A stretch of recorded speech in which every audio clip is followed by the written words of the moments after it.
Mes parents ont volé 68 000 € dans le fonds destiné à l'opération vitale de ma fille de 6 ans. Si c'est le destin, elle survivra, a dit ma sœur avec désinvolture. Nous avions vraiment besoin de cet argent, a ajouté ma mère. Je n'ai pas crié. Je n'ai rien dit. 3 heures plus tard, leur vie a commencé à basculer. La réceptionniste a souri comme s'il s'agissait d'un mardi ordinaire. Quand vous serez prête, a-t-elle dit en faisant glisser le petit terminal de paiement sur le comptoir. J'étais prête, ou du moins, je le pensais. Ma carte est entrée avec un léger déclic. La machine a clignoté 1 fois, 2 fois, puis a émis un bip bref.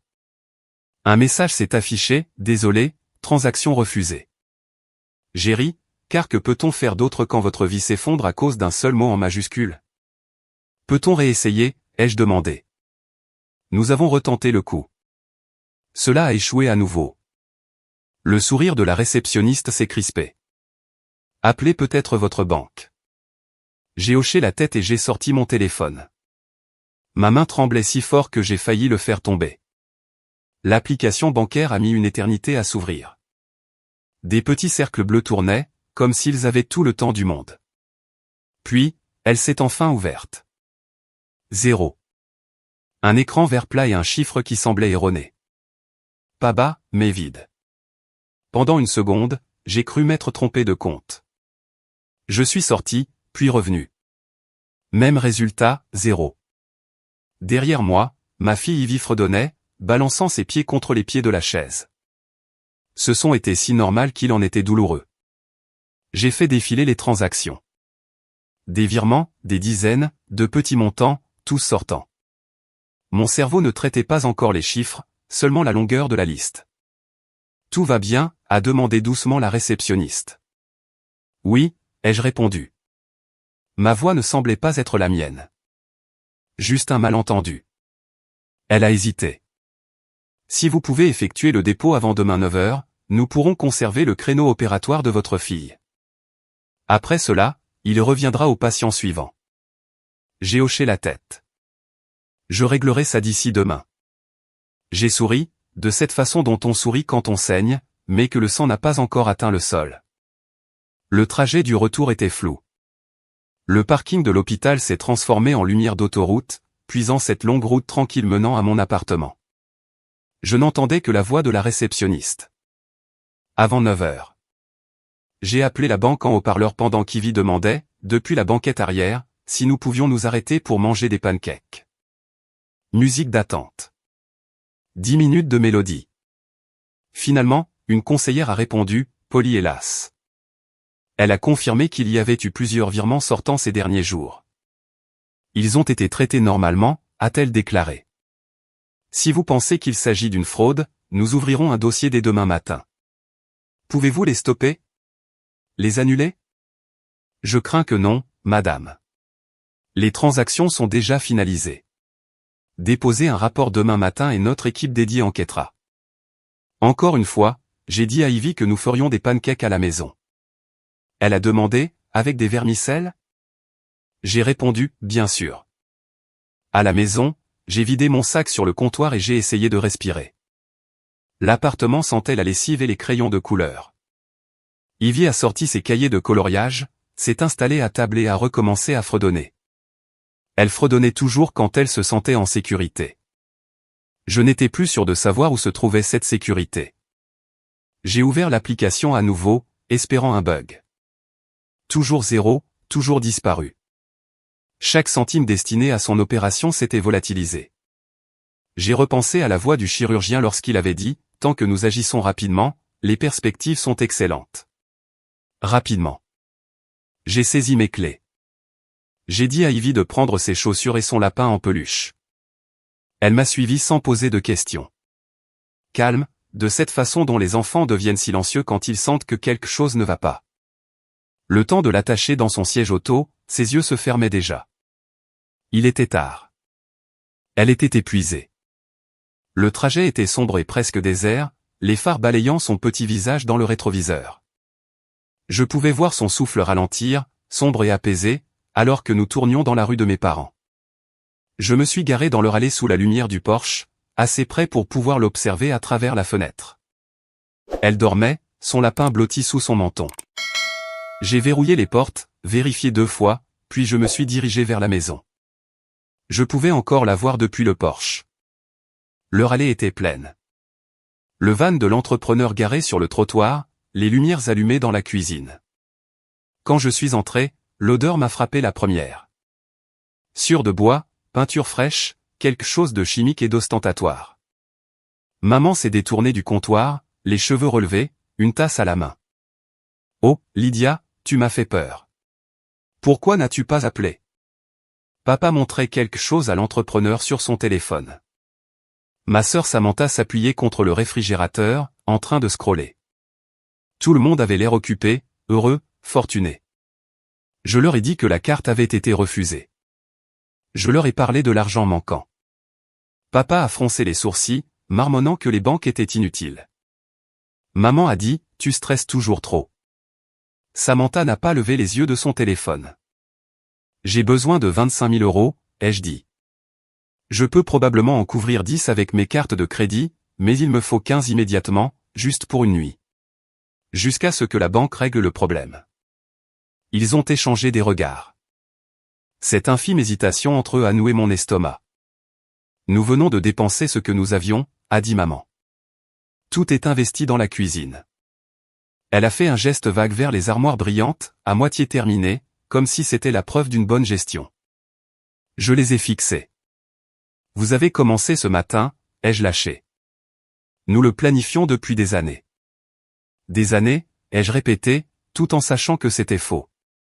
Puis les commentaires sont arrivés, calmes et tranchants. 70 000, c'est beaucoup à jeter si ce n'est pas garanti. Si c'était vraiment urgent, l'assurance le couvrirait. Peut-être est-ce un signe, chérie. Si elle doit vivre, elle vivra. Ils ont dit cela comme un réconfort, une sagesse transmise. J'ai senti ma mâchoire se bloquer. Elle a 6 ans. Samantha a soupiré. Tu fais toujours tout paraître si dramatique. Les gens vivent avec des problèmes de santé tout le temps. Je l'ai regardée. Elle portait un nouveau bracelet en or. Je me suis demandé si les vapeurs de peinture me faisaient halluciner. Je ne demande pas d'aide, ai-je dit. Juste un prêt. Je vous rembourserai dans une semaine. Maman a posé sa tasse. Nous ne pouvons vraiment pas. Tout est déjà engagé, le carrelage, la peinture, l'entrepreneur qui travaille en ce moment même sur l'avenir de ma fille. J'ai hoché la tête car les mots ne fonctionnaient plus. Je suis ressorti. L'air sentait la poussière et l'herbe humide. Depuis le porche, je pouvais voir Ivy toujours endormie dans la voiture, la lumière du porche se reflétant sur la vitre. Je suis resté là un moment, m'assurant qu'elle était en sécurité, avant de redescendre l'allée jusqu'à ce que le bruit de la scie s'étouffe. Mes mains tremblaient toujours. J'ai ouvert l'application bancaire une fois de plus, parcourant les virements. Au début, je n'ai pas remarqué les horodatages, seulement le schéma. Même montant, même intervalle, comme si quelqu'un l'avait planifié. Puis j'ai vu les heures, tard, après minuit. Toutes les nuits où Ivy et moi dormions dans la chambre d'amis de mes parents. La réalisation m'a frappé de plein fouet. Mon souffle s'est coupé. Le monde est devenu étroit, brillant sur les bords. C'est arrivé ici, dans cette maison, pendant que nous dormions sous leur toit. La lumière de l'écran atteint mes paumes en verre. Derrière moi, des rires fusaient de la cuisine. Le rire de maman, clair et facile. J'ai fixé le téléphone et tout s'est assemblé d'un coup. L'argent manquant, les nouvelles armoires, le timing. Une pensée unique et limpide a transpercé le bruit. C'était eux. Et aussitôt, une autre, non, ce n'est pas possible. Je voulais croire à la seconde. J'en avais besoin. J'ai regardé vers la voiture, 2 petites chaussures sur le siège arrière. Le visage d'Ivy éclairé par le tableau de bord. Puis j'ai conduit jusqu'à la maison en silence, m'accrochant à cette seconde pensée comme si c'était de l'oxygène.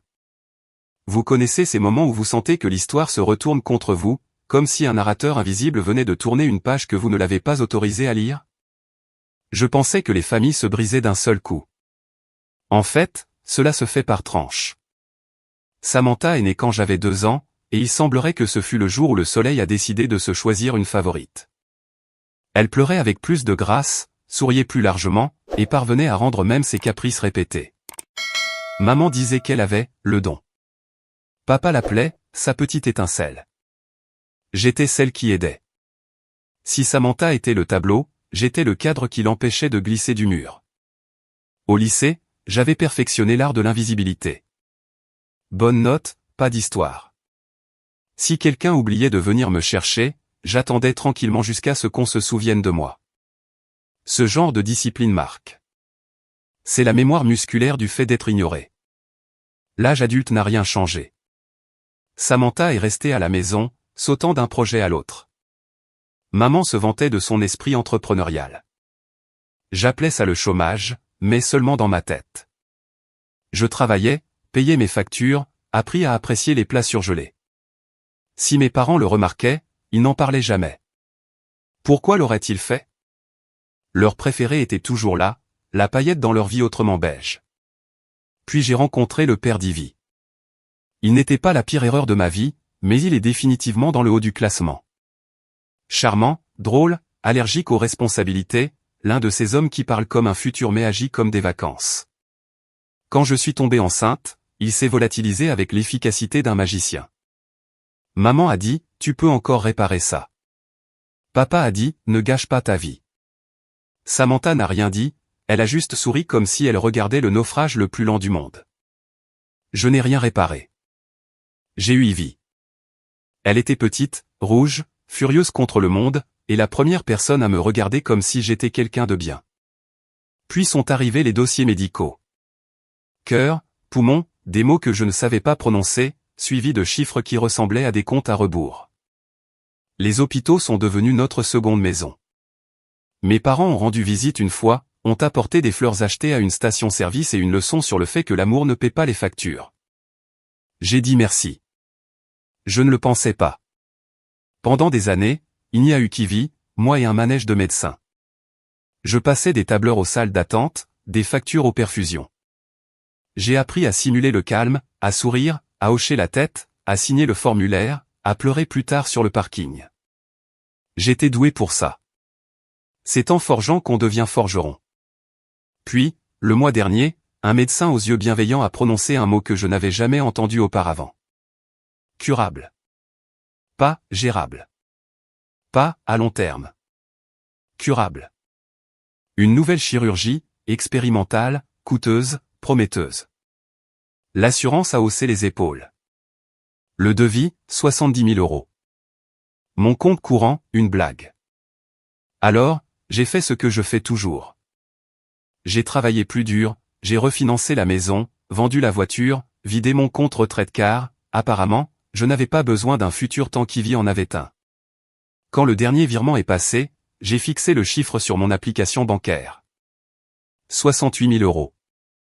J'ai pleuré si fort que mon téléphone est devenu flou. Pas à cause de l'argent, mais parce que, pour la première fois, la survie semblait être une option. Le chirurgien a appelé le lendemain. Ils avaient un créneau la semaine suivante. J'ai dit oui avant qu'il ne finisse sa phrase. Pendant 3 nuits, j'ai enfin dormi. Puis nous avons fait nos valises et roulé vers la maison de mes parents. Ils voulaient voir Ivy avant le grand jour. C'est ce que maman avait dit au téléphone. J'étais assez naïve pour penser qu'il s'agissait d'affection. Quand nous sommes arrivés, tout était trop gai, les sourires un peu trop larges, les voix trop éclatantes. Maman a serré Ivy dans ses bras comme si elle auditionnait pour le rôle de la meilleure grand-mère du monde. Papa a demandé des nouvelles des frais chirurgicaux et Samantha a qualifié cela d'« investissement dans l'espoir », ce qui sonnait comme quelque chose que vous imprimeriez sur une bougie parfumée. Ryan a fait défiler son écran et a dit « Tu aurais pu doubler ça avec de la crypto ». J'ai esquissé un sourire crispé. Le dîner était composé de plats à emporter faisant semblant d'être fait maison. La conversation était la même, polie, superficielle, épuisante. Quand Ivy a commencé à bâiller, j'ai dit que nous irions nous coucher tôt. La chambre d'amis sentait le nettoyant au citron et l'idée que quelqu'un d'autre se faisait du confort. J'ai laissé mon téléphone chargé sur le comptoir de la cuisine. Ryan était encore là, la lueur de l'écran sur son visage. Travail tardif, ai-je demandé. Il a souri. Quelque chose comme ça. Je me suis réveillé une fois vers 1 h du matin. Le bourdonnement faible de voix, un rire, une ligne de lumière sous la porte. Trop fatigué pour m'en soucier, je me suis dit que ce n'était rien. Au matin, maman a fait des pancakes, tout le monde agissait normalement, et mon téléphone était sur le comptoir, juste pas exactement là où je l'avais laissé. Je n'y ai pas réfléchi à deux fois. Pourquoi l'aurais-je fait? Si quelqu'un m'avait dit que la trahison fait du bruit, j'aurais deviné le tonnerre. Il s'avère que c'est plus silencieux. Juste le bruit d'une portière de voiture qui se ferme derrière vous quand vous ne savez plus où aller. J'ai quitté la maison de mes parents en pilotage automatique. Ivy dormait sur la banquette arrière. Son lapin était affalé contre la vitre et je gardais les yeux fixés sur la route comme si c'était la seule ligne droite qui restait dans ma vie. Cela devait être eux. Je le savais. Mais mon cerveau essayait encore de jouer la défense. Peut-être un pirate informatique. Peut-être un bug. Puis ça m'a frappé. Le téléphone. Je l'avais laissé charger dans leur cuisine. Mon code, 6 chiffres, la date de naissance d'Ivy. Le même numéro que j'utilisais pour tout, car qui peut retenir 12 mots de passe quand on jongle avec les factures et les niveaux d'oxygène? Ils n'avaient même pas besoin d'être intelligents. Ils avaient juste besoin d'être curieux. J'ai serré le volant plus fort. Beau boulot, Lydia, ai-je dit à voix haute, car le sarcasme était la seule langue que je parlais encore couramment. J'ai appelé Tara avant de perdre mon courage. Elle a répondu à la deuxième sonnerie. Tara, c'est moi. Qu'est-ce qui s'est passé? Je lui ai tout raconté. L'argent, la chirurgie, la date limite, les parents potentiels. Il y a eu une pause, puis, amène Ivy ici. Tu ne peux pas l'emmener dans un commissariat. Je la garde un moment. Je voulais discuter, dire non, mais les mots sont restés bloqués derrière mes dents. J'ai juste dit merci et j'ai raccroché. Tara habitait à 10 minutes, dans une petite maison qui sentait toujours les bougies à la vanille et la lessive propre. La preuve que certaines personnes avaient réellement le contrôle sur leur vie. Elle a ouvert la porte avant même que je frappe. Un coup d'œil à mon visage et elle a attrapé Ivy pour l'enlacer. « Tu es fatiguée, ma grande ?» Ivy a hoché la tête en serrant son lapin. « Bien. Toi et Monsieur Lapin pouvez traîner ici pendant que ta maman s'occupe de trucs de super-héroïne. » J'ai forcé un sourire. Juste pour un petit moment. D'accord? Ivy a encore hoché la tête. Elle était plus courageuse que moi. Tara a serré mon épaule. Vas-y. Le commissariat était à moitié endormi. Les néons bourdonnaient comme s'ils étaient eux aussi fatigués d'être là. L'officier au bureau avait l'air d'avoir 12 ans. Son badge indiquait « Hernandez ». Et ses yeux disaient « J'ai entendu pire ». J'ai tout déballé. 68 000 € partis en 12 petits virements. Il tapait sans interrompre, le cliquetis du clavier comptant ce qu'il restait de mon calme. « Soupçonnez-vous quelqu'un » a-t-il demandé finalement. J'ai ouvert la bouche et je l'ai refermée. « Mes parents » ai-je dit. « Probablement. » Il a hoché la tête comme si ce n'était même pas la chose la plus étrange qu'il ait entendue cette semaine. « Quelqu'un d'autre pourrait-il connaître le mot de passe de votre téléphone? » La date de naissance d'Ivy. J'ai dit, tout le monde le connaît. Puis, plus doucement, tout le monde qui compte. Il ne m'a pas fait la leçon. Il a continué à taper. D'une certaine manière, c'était pire. Il a imprimé quelques formulaires, les a fait glisser sur le comptoir. Voici votre numéro de dossier. La division antifraude appellera une fois qu'ils auront retracé les virements. Gardez votre téléphone à portée de main. Car c'était là le problème, officier. Je gardais toujours mon téléphone à portée de main. Je suis reparti avec les papiers pliés dans ma poche comme la preuve que je n'avais rien imaginé. Sur le chemin du retour, j'ai appelé la ligne antifraude de la banque. Même musique d'attente, même voix polie, résultat différent. Je leur ai donné le numéro de rapport de police. Ils ont gelé mon compte. On dit qu'un enquêteur retracerait l'argent, peut-être en récupérerait une partie. Cela prendra du temps, a dit la conseillère, ce qui semblait être le slogan officiel de ma vie. Au moment où j'ai raccroché, je tremblais trop fort pour continuer à conduire. Je me suis garé sur le parking d'une épicerie, j'ai laissé le moteur tourner et j'ai ouvert mon ordinateur portable. Il existe une humiliation particulière à supplier un algorithme pour obtenir de l'aide. Formulaire de prêt instantané, avance sur salaire, demande de carte de crédit. Je les ai remplis comme des prières. Refusé. Refusé. En attente d'examen, ce qui est le terme corporatif pour dire non. J'ai vérifié mes cartes. Je pouvais réunir 10 000 € si je les maximisais toutes et faisais semblant que le mot « intérêt » n'existait pas. 10 en moins, 15 à trouver. J'avais mal à la tête. Mes mains ne s'arrêtaient pas de trembler. Quelque part derrière moi, un chariot a heurté une autre voiture, et j'ai sursauté comme si c'était des coups de feu. J'ai conduit chez Tara parce qu'il ne restait nulle part où aller. La lumière de son Porsche était allumée. À travers la fenêtre, j'ai vu Ivy sur le tapis en train de construire une tour bancale avec des blocs pendant que Tara faisait semblant de lire un magazine. Quand j'ai frappé, Tara est venue à la porte, son téléphone à la main. Des nouvelles ? J'ai secoué la tête. 10 000 ? C'est tout ce que je peux obtenir. Il m'en manque 15. Tara n'a rien dit pendant un moment. Puis elle a ouvert son application bancaire, a tapé quelques fois et a levé les yeux. C'est fait, a-t-elle dit. Quoi ? Je les ai envoyés. 15 000. C'est pour Ivy. Ne discute pas, Tara. Je ne peux pas. Tu le peux et tu le feras. Rembourse-moi quand la banque aura réglé ça. Ou ne le fais pas. Je m'en fiche. Je l'ai fixé, à moitié soulagé, à moitié prête à pleurer. Tu n'as même pas réfléchi. Bien sûr que si, a-t-elle dit. Ça a pris 3 clics. J'ai ri, un son douloureux à sortir. Tu es folle. Peut-être, a-t-elle répondu. Maintenant, va-t'en. Ivy a levé les yeux de sa tour, les yeux lourds de sommeil. On rentre à la maison ?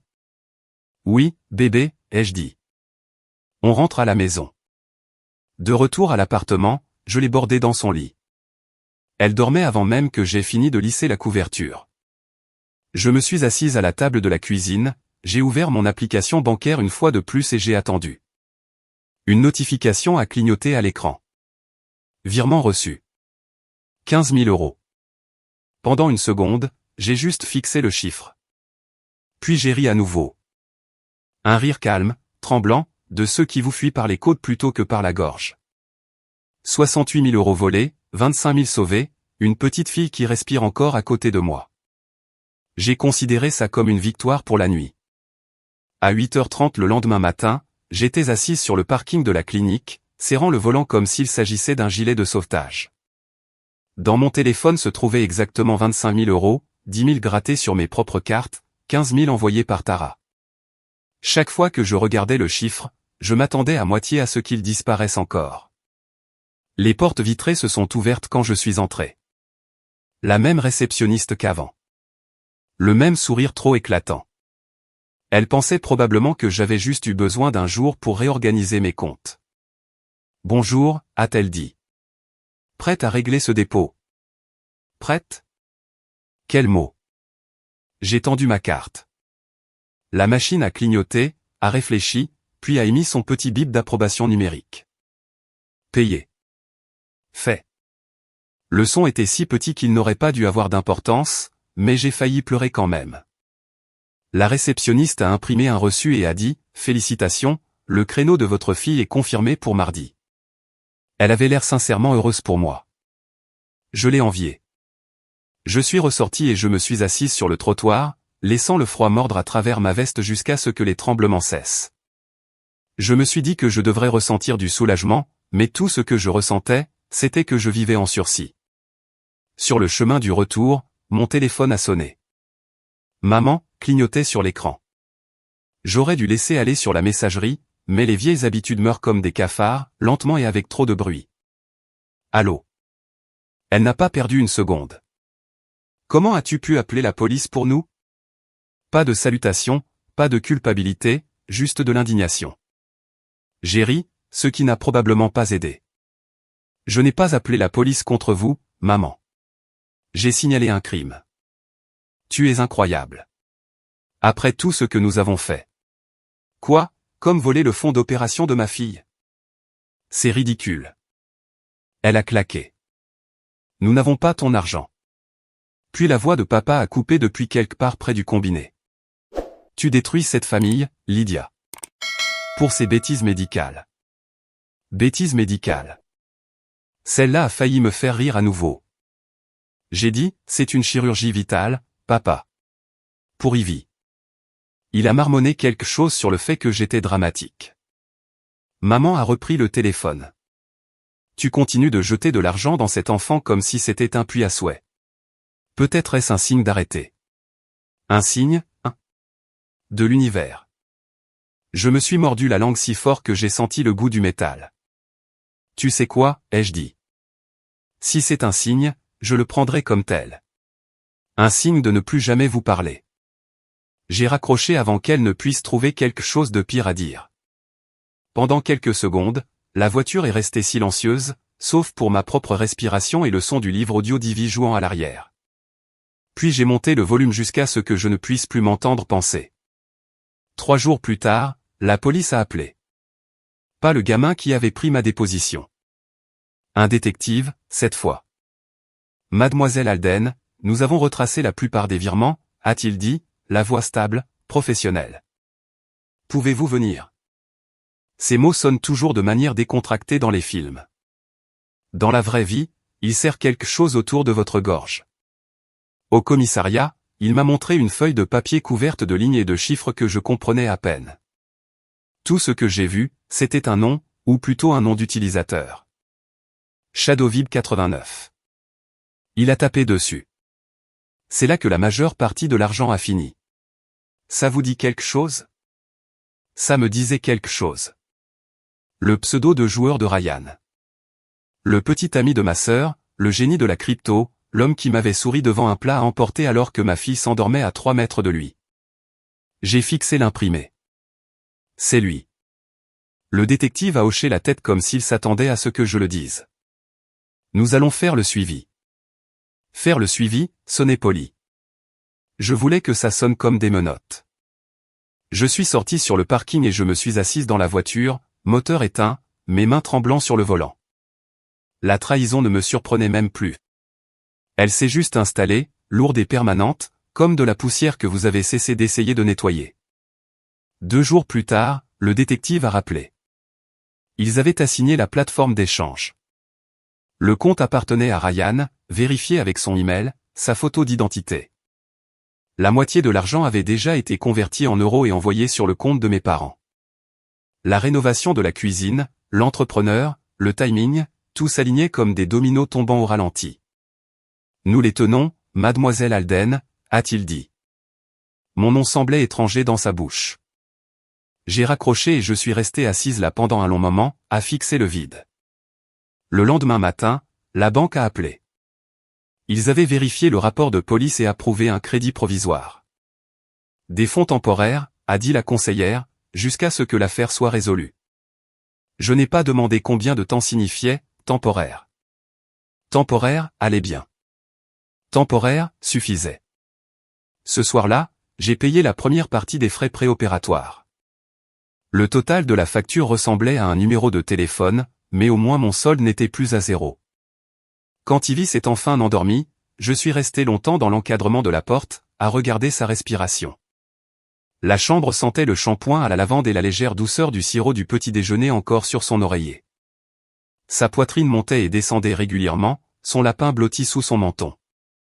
Pour la première fois depuis des semaines, je pouvais la voir sans le poids des chiffres hospitaliers dans ma tête. J'aurais dû me sentir triomphante. Je ne l'étais pas. C'était plutôt comme le silence après une tempête. Trop immobile, trop fragile. L'appartement semblait le même qu'avant, mais tout en moi avait changé. L'argent était revenu, assez en tout cas pour nous permettre de continuer. La police s'occupait du reste. Mes parents et leur cuisine pouvaient se garder les uns les autres. J'ai éteint la lumière du couloir et je me suis appuyé contre le mur, laissant le calme m'envahir. Pour l'instant, c'était tout ce qu'il y avait. Le calme et la promesse de faire le deuil. Et pour la première fois, cela me semblait suffisant. 2 ans plus tard, les poumons d'Ivy sonnent comme de la musique. Pas de respiration sifflante, pas de moniteur, pas de panique de minuit, juste du souffle. Facile, calme. Parfait. Elle court dans le parc maintenant au lieu des couloirs d'hôpital. Chaque fois qu'elle rit, j'ai l'impression que le monde me rembourse enfin, avec les intérêts. L'enquête a été bouclée la même année que l'opération. Mes parents et Samantha ont plaidé coupables de vol qualifié et de fraude, 6 mois de prison, 3 ans de probation, restitution intégrale.